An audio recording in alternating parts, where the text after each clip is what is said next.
on, here's your 347, just got done dynoing it. Give you a description of this combination. It's got our As-Cast cylinder heads on it. It's got the Edelbrock EFI Manifold.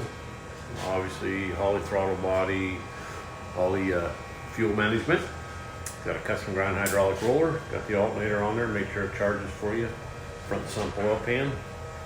Got the Cobra covers. Quite a bit of work to get those on. Show you how to read them.